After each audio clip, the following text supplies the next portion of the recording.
Donc deuxième tutoriel, nous allons passer à la suite, au transfert. Maintenant, donc on retourne dans démarrer. Par contre, on va changer d'atelier, on va aller dans Imagine and Shape. Voilà, là on met le nom de la partie qu'on veut faire, donc la carrosserie, voilà, de la voiture. Et on fait OK, ça va nous ouvrir un autre fichier, voilà. Je vais réduire la fenêtre et on a notre produit et on a notre carrosserie. Alors la carrosserie, je vais venir l'amener directement là par un glissé à la souris et on se retrouve dans le produit avec tout, sachant que vous verrez plus tard, il y aura les deux parties dans le même. Donc voilà, on écarte avec les plus pour obtenir donc, voilà, on a effectivement notre travail. Maintenant je vais double-cliquer dessus et j'ai un nouvel atelier qui s'ouvre là avec des nouvelles icônes. Cela dit, il m'en manque. Ouais, voilà, il m'en manque quelques-unes. Je vais y aller, afficher par d'outils, il m'en manque, on va mettre atelier, c'était pas celui-là, barre d'outils, création, modification, voilà, c'était celui-là, donc ça tombe bien, vous l'aurez dès le départ, voilà. Donc maintenant je prends celui-ci, voilà, qui va me permettre de redessiner le contour de la voiture. Donc je le sélectionne, voilà, et c'est là qu'il y a deux petites manipulations très importantes. La première, vous cliquez sur... Ah pardon, j'ai oublié de faire quelque chose avant, j'ai oublié d'activer ma vue. Alors là je vais cliquer, voilà, pour l'activer, c'est sélectionné avec tous les petits carrés, donc maintenant elle est bien active, on va bien travailler dessus.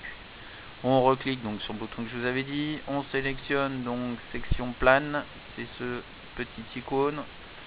Sélectionner la section plane, donc je clique dessus et après, comme on est en latéral, on prend le plan ZX. Voilà, c'est fait. Maintenant, n'hésitez pas à zoomer ou dézoomer en fonction de vos besoins. Voilà, là j'y suis allé un peu fort. Et maintenant, je vais dessiner. Donc, je clique sur ma souris. Ça me dessine un tout petit trait blanc, donc on a du mal à voir.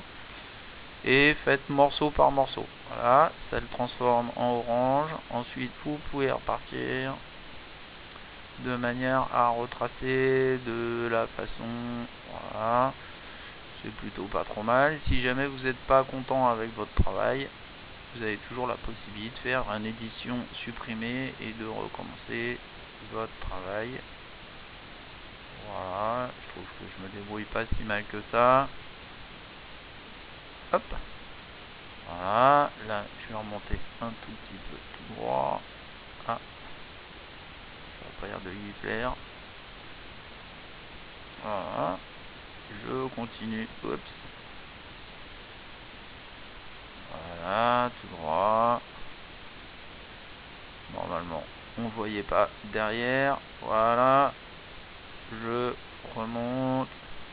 Voilà, l'important étant d'aller, hop, là, il corrige un peu, hein, donc quand il se rend compte qu'il y a des traits qui sont pas bons, voilà, et je vais revenir donc jusqu'en bas, voilà, sachant qu'il nous faut le point de départ en bas ici devant et le point d'arrivée derrière ici.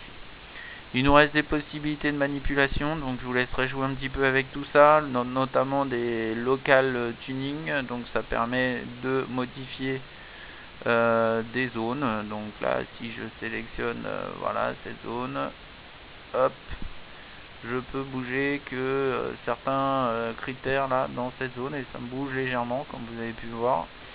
Je vais resélectionner maintenant une autre zone, donc ici, voilà, donc j'ai essayé, voilà, au fur et à mesure, je désélectionne, hop, je vais reprendre donc une autre zone ici, si j'y arrive, voilà, par un glissé, de manière à bouger si possible ma courbe.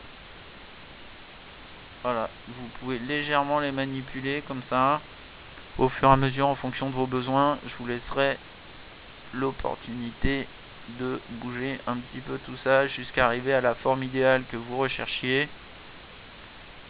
Voilà, ça peut, voilà, elle se bouge avec un peu tout ça.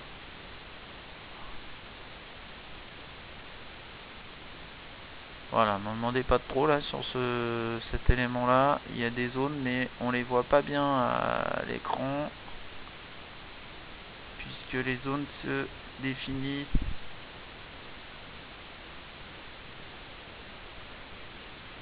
Voilà. À vous de jouer.